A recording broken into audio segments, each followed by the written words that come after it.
Les prédictions des analystes internationaux à propos de la Troisième Guerre mondiale commencent à se réaliser.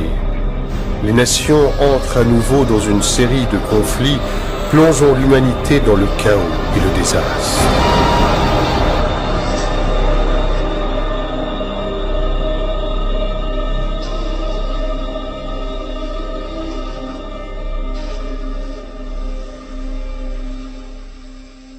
Toute personne qui fait attention à ce qui se passe tous les jours dans le monde se rend compte que nous avons affaire à une situation critique et délicate. Une crise économique qui, depuis 2008, est en train de faire sombrer l'économie et d'appauvrir les pays en voie de développement. L'apparition de conflits dans le monde qui font face aux grandes puissances sont les principaux sujets non seulement pour les politologues et les analystes économiques, mais également pour les citoyens d'inquiétude dans laquelle nous nous trouvons quant à un déclenchement d'un nouveau conflit mondial. La guerre en Syrie, qui a commencé en 2011 entre le gouvernement syrien et les rebelles, inclut principalement la Russie et les USA, avec Poutine soutenant Bachar el-Assad et Obama soutenant les rebelles. La Russie n'est pas prête à laisser les États-Unis et ses alliés envahir la Syrie, parce que la Syrie est un allié important de la Russie. En effet, la Russie a une base navale dans la ville syrienne de Tartous. C'est pourquoi la Syrie est stratégiquement importante pour la Russie dans le Moyen-Orient. La Syrie n'est pas la seule à être supportée par la Russie. La Chine et l'Iran sont d'autres alliés de Bachar el-Assad qui ne sont pas prêts non plus à voir l'Occident envahir la Syrie. La Russie a fourni durant longtemps du matériel à l'armée syrienne et envoyé des navires de guerre dans la région, ajoutant encore récemment un soutien aérien aux forces de Bachar el-Assad avec l'envoi de troupes par l'Iran. En face, les États-Unis avec ses alliés ont bombardé le territoire syrien et ont soutenu les ennemis rebelles d'Al-Assad. Par conséquent, un affrontement direct entre ces puissances ou une invasion par la Maison-Blanche et de ses alliés en Syrie serait considéré comme une aggravation majeure du conflit, poussant alors les grandes nations à entrer dans une bataille au risque de provoquer le déclenchement d'une guerre à grande échelle. Quelque chose de semblable est en train de se dérouler dans le conflit qui a lieu en Ukraine. Un conflit qui a commencé en 2014 par l'annexion de territoires ukrainiens par la Russie et la confrontation consécutive entre les forces du gouvernement ukrainien et les rebelles pro-russes. Depuis, selon des sources fiables, une course s'est établie entre les Russes envoyant des troupes, des chars et des armes aux pro-russes séparatistes et l'Union européenne, l'OTAN et les États-Unis qui ont fait la même chose avec le gouvernement ukrainien. Un conflit qui touche principalement les États-Unis et la Russie, aussi bien que l'Union européenne et l'OTAN. Bien qu'il n'y ait pas encore de guerre en vue, les tensions se sont intensifiées entre les deux Corées depuis 2013, menant à une rupture de l'armistice de 1953 qui faisait état d'un pacte de non-agression entre les deux pays. Le régime nord-coréen de Kim Jong-un a décidé de mener plusieurs essais nucléaires. Ceci non seulement comme une démonstration de force, mais également comme une réponse aux sanctions économiques de l'ONU à ce pays, ainsi qu'aux manœuvres des forces américaines et sud-coréennes dans les eaux proches de la Corée du Nord. La reprise d'un conflit entre la Corée du Nord et la Corée du Sud, avec la participation des États-Unis à l'appui de ce dernier, verra probablement l'implication de la Russie dans cette guerre et surtout de la Chine, qui soutiendront tous deux le régime nord-coréen. Le programme nucléaire iranien, sur lequel le gouvernement de l'Iran communique, aurait pour objectif de contribuer à l'amélioration de la santé, a rendu suspicieux le gouvernement d'Israël et les États-Unis, qui pensent que le véritable objectif de ce programme est de créer des bombes nucléaires pour attaquer Israël ou les États-Unis. Ainsi, les États-Unis, avec l'Europe, ont décidé d'appliquer des sanctions économiques à la nation iranienne afin d'empêcher la production de ces prétendues armes de destruction massive. Cette situation est à l'origine de fortes pressions, en particulier entre l'Iran et Israël, ce dernier affirmant qu'il est prêt à attaquer l'Iran pour mettre fin à son programme nucléaire. Nous savons tous à quel point cela serait grave si les États-Unis et Israël envahissaient l'Iran, car la Russie et la Chine supporteraient alors l'Iran sans hésitation. Concernant la situation diplomatique complexe entre les États-Unis et le Venezuela, il faut se rappeler la crise vécue par la Bolivie, qui a engendré des manifestations antigouvernementales sanglantes contre le gouvernement de Nicolás Maduro, puni par le gouvernement des États-Unis avec des sanctions économiques sévères.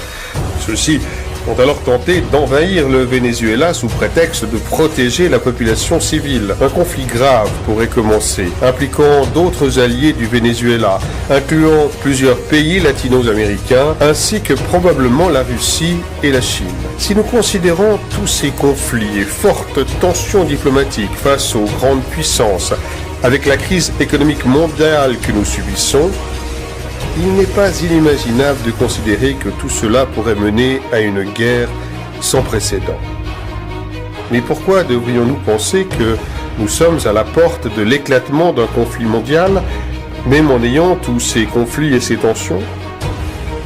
Il y a eu d'innombrables conflits localisés depuis la fin de la Seconde Guerre mondiale. Alors, pourquoi céder au pessimisme et aux avertissements alarmistes?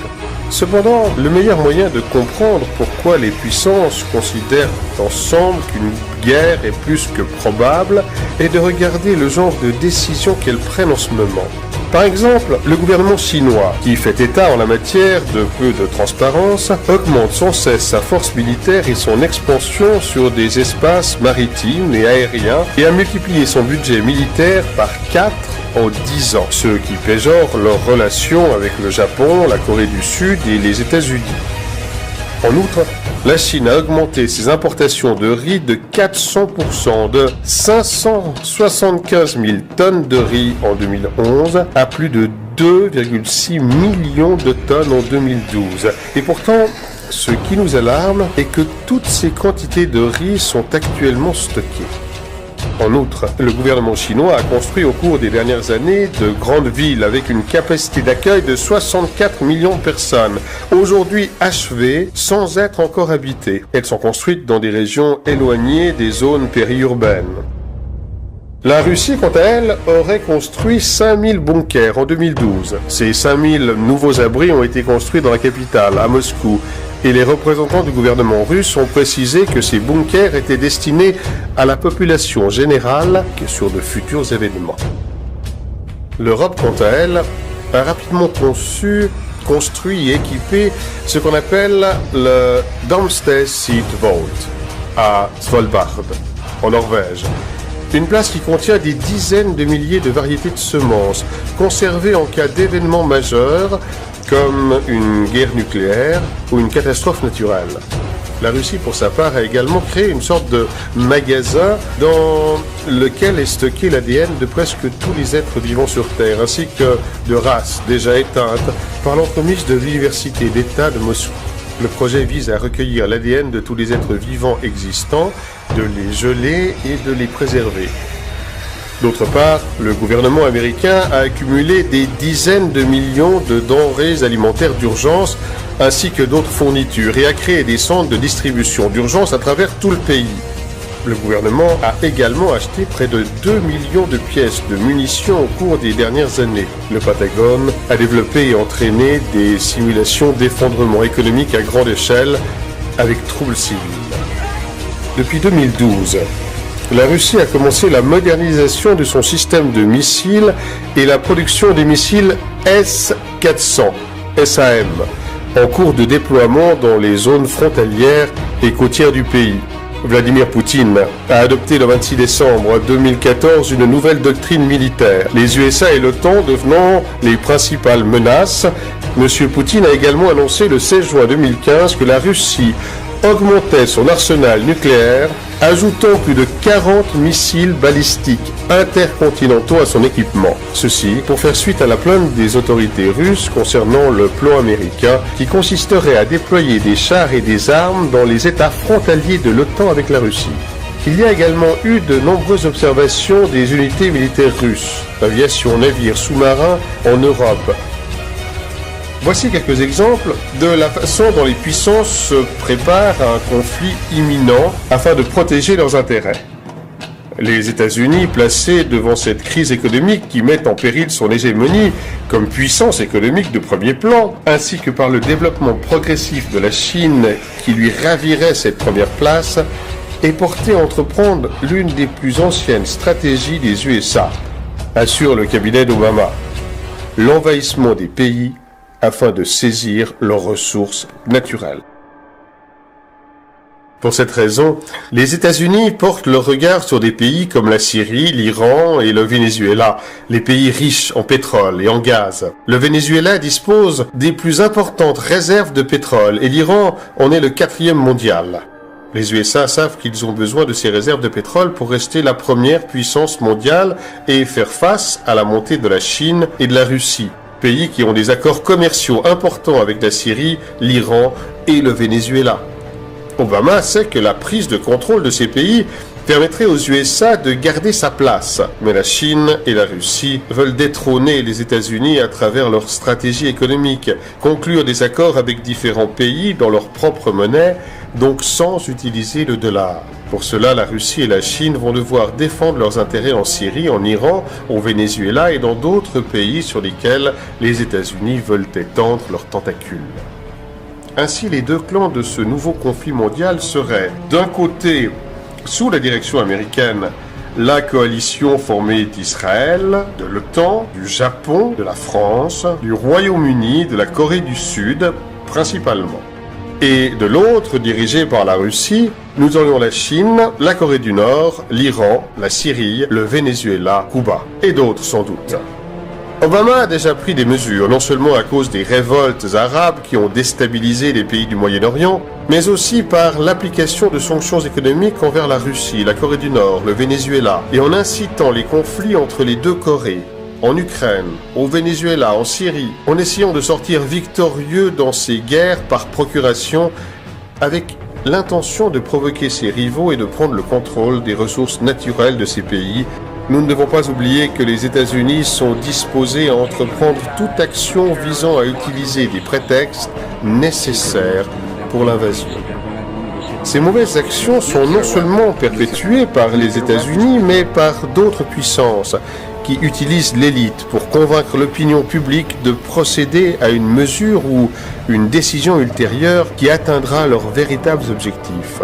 Si nous passons en revue les archives de journaux de notre histoire, nous pouvons trouver de nombreux exemples d'attaques autogérées ou des attaques sous de fausses bannières, comme par exemple 1898, guerre de l'indépendance de Cuba. Les États-Unis coulent leur propre navire, le Maine, et rejettent la faute sur les Espagnols. Ainsi, ils ont créé le prétexte pour déclarer la guerre. L'incident de Maïnila, en Russie, 1939. À cette époque, l'Union soviétique avait besoin d'une excuse, d'un prétexte pour commencer l'invasion de la Finlande. Le gouvernement soviétique a alors décidé d'une fausse attaque finlandaise en faisant tirer les canons contre son propre peuple dans la région de Maïnila, région limitrophe de la Finlande, puis rejeter la faute sur les Finlandais afin de les envahir.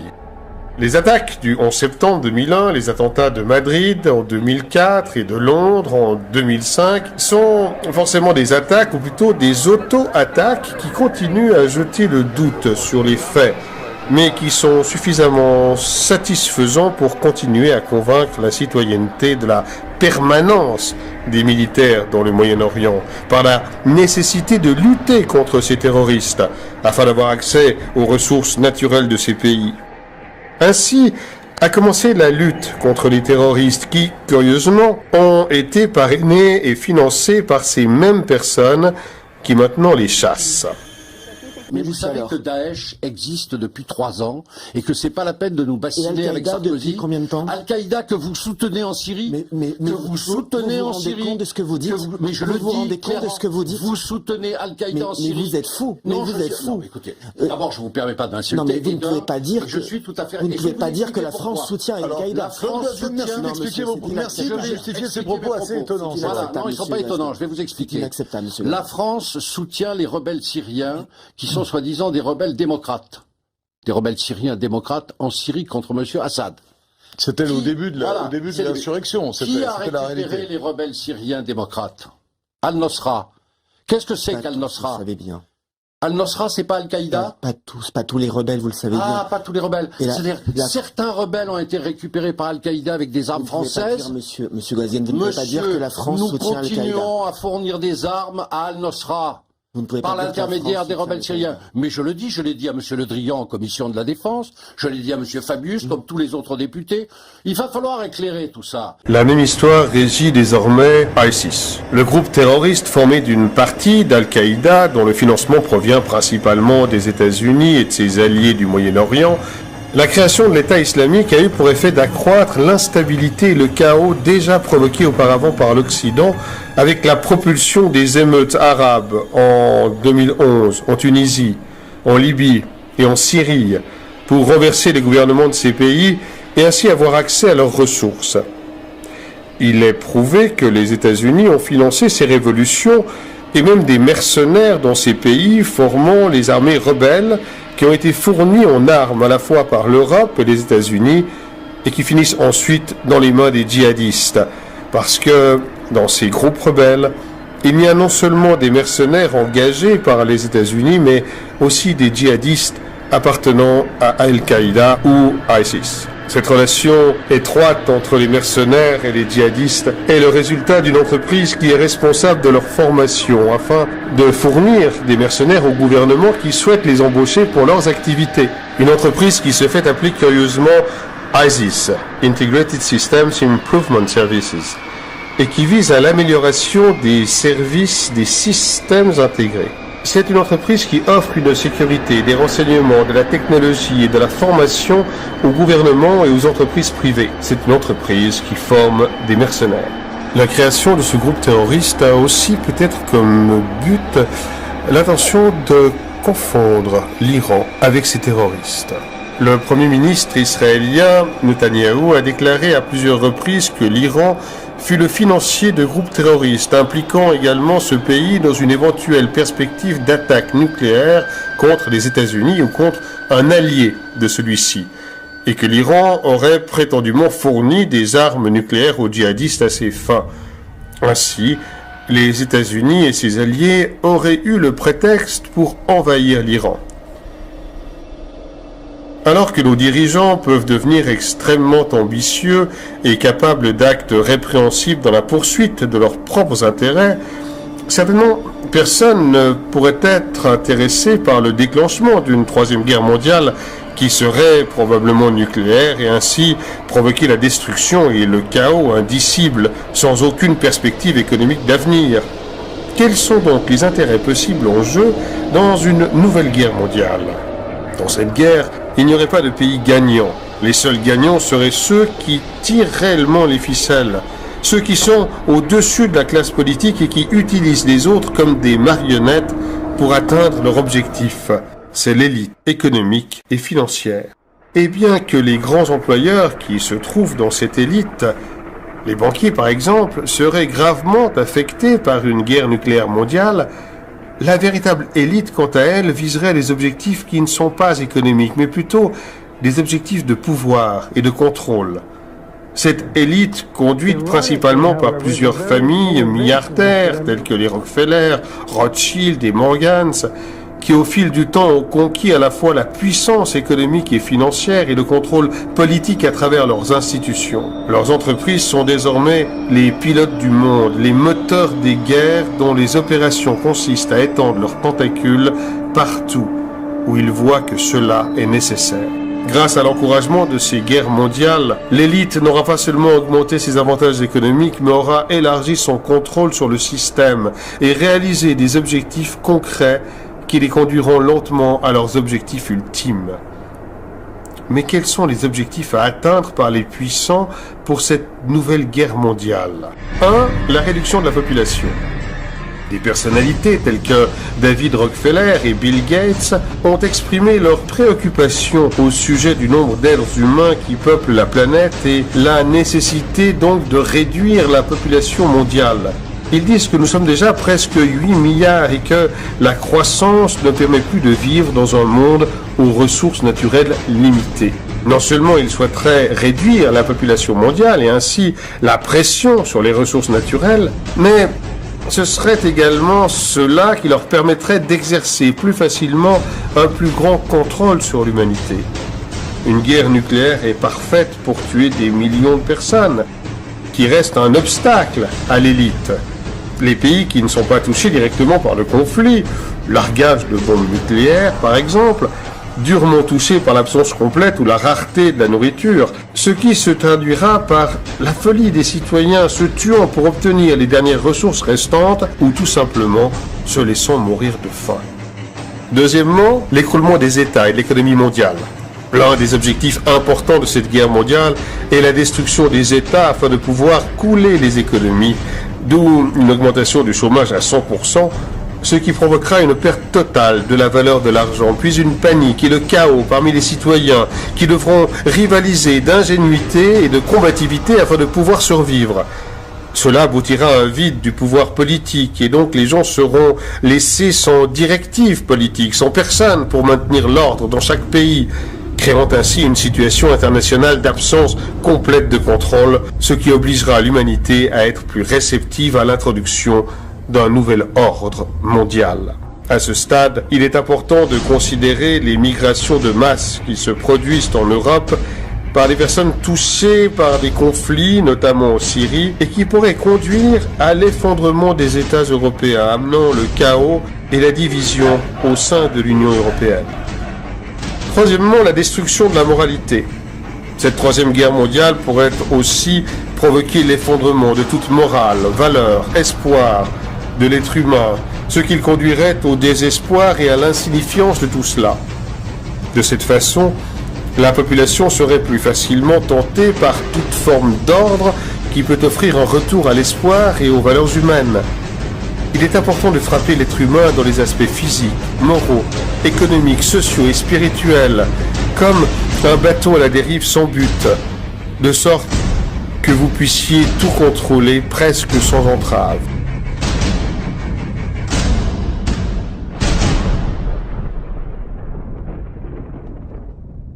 Tous ces facteurs sont nécessaires pour permettre, comme l'a dit Rockefeller, une crise parfaite, un grand cataclysme social qui oblige la population du monde à accepter la seule solution possible tant recherchée par l'élite depuis des années, la création d'un gouvernement mondial.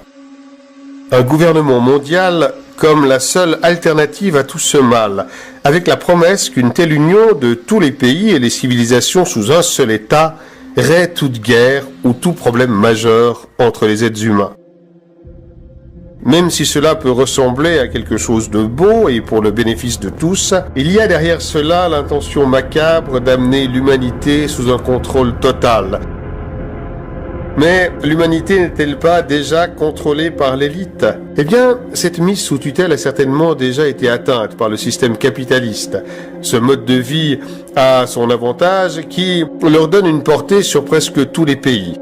Cependant, ils veulent un contrôle absolu sur nous et réduire une grande partie de la population mondiale afin de rendre ce contrôle plus facile et plus viable et de mettre fin à l'augmentation incessante de la population qui pourrait entraîner de nombreuses instabilités.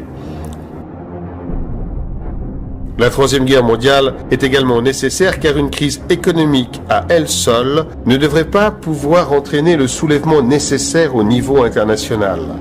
Mais en qui allons-nous placer notre confiance après tout ce chaos, après tant de corruption, d'injustice voulue par cette élite économique, financière et politique ?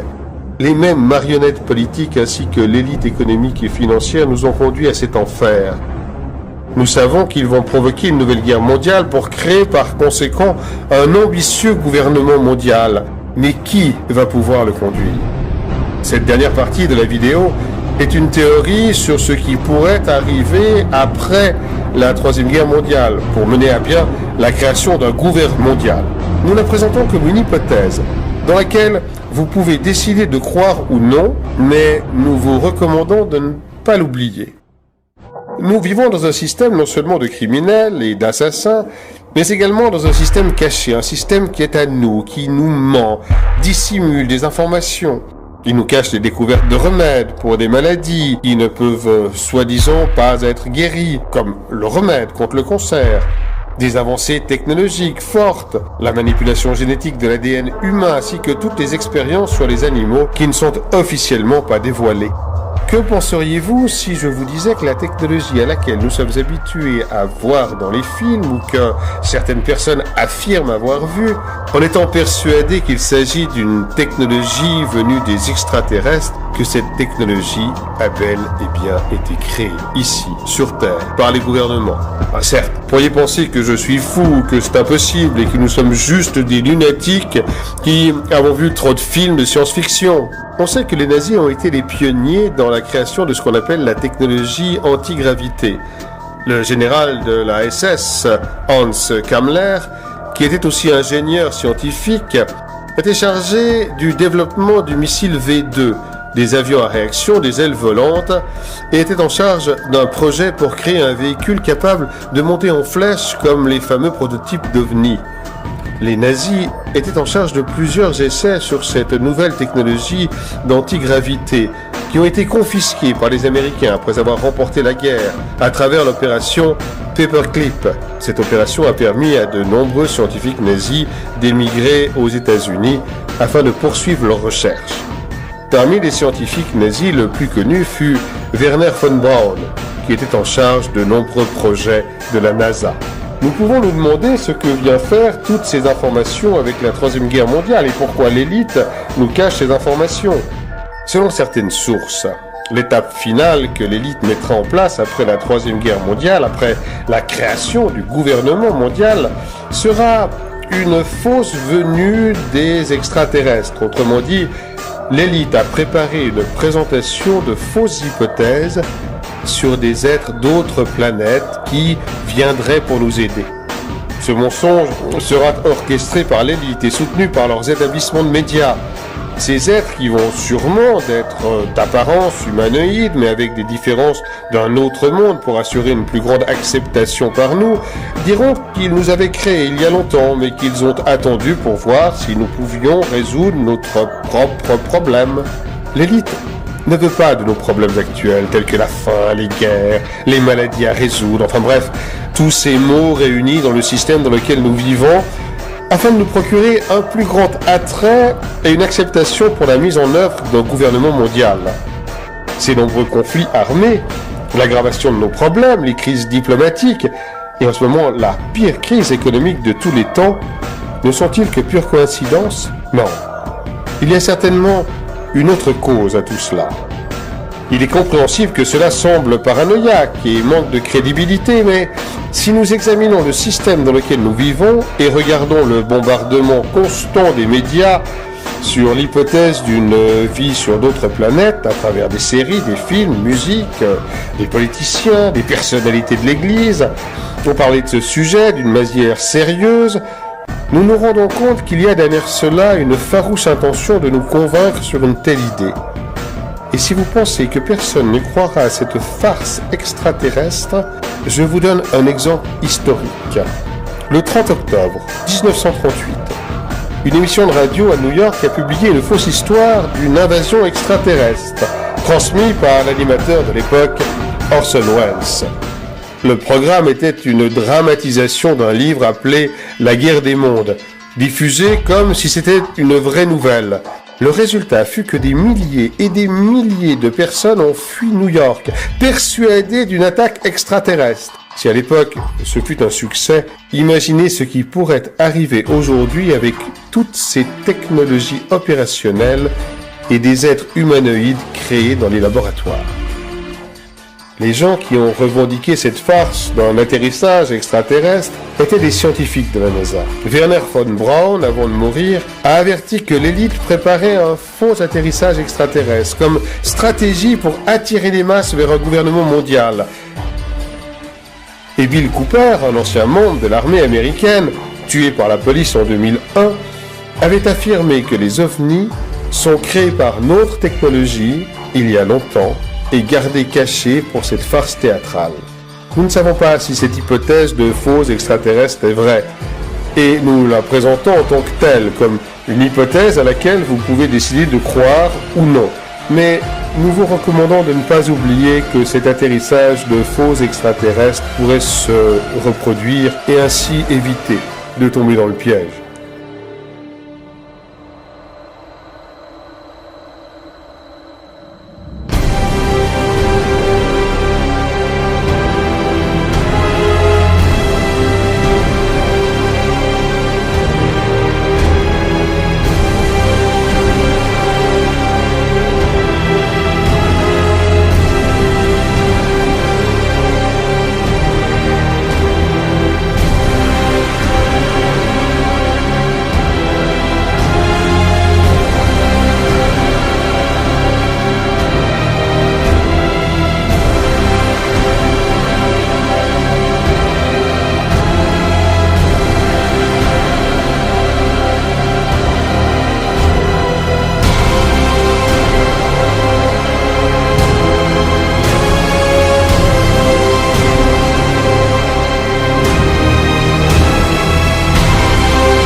Compte tenu de toutes ces informations sur une imminente troisième guerre mondiale, que pouvons-nous faire ? Face à une telle situation critique, il faut parfois regarder les archives de journaux de notre histoire et voir ce que nos ancêtres ont fait à ces moments aussi graves. Une révolution. Compte tenu de la situation de crise internationale dans laquelle nous nous trouvons et le peu de temps à disposition, l'action la plus efficace que nous devons mener est une révolution internationale impliquant la prise des parlements par le peuple de tous les pays possibles, en particulier ceux qui disposent des armes nucléaires, et forcer nos politiciens à veiller à ce que toutes les ogives allant porter des missiles nucléaires soient détruits immédiatement. Nous avons pour cela besoin de convaincre les organismes de sécurité, de l'armée, de l'État, afin qu'ils nous rejoignent, car nous aurons besoin de leurs aides et des armes. Mais la première chose qui doit être faite avant toute action énergique est de diffuser cette information afin qu'elle puisse atteindre le maximum de personnes et partager cette vidéo à travers les réseaux sociaux en utilisant les mêmes réseaux pour créer un espace de débat et de décision au niveau international. Il est temps, frères et sœurs, que nous nous élevions contre cette élite, que nous laissions de côté nos différences stupides, nos peurs, notre égoïsme, que nous nous efforcions de sauver l'humanité, que nous nous battions pour les générations futures, que nous finissions avec ce système criminel et meurtrier qui nous tourmente, nous rend esclaves, fait de nous des êtres dociles et vides, sans valeur. Cette vidéo est un appel international à l'action.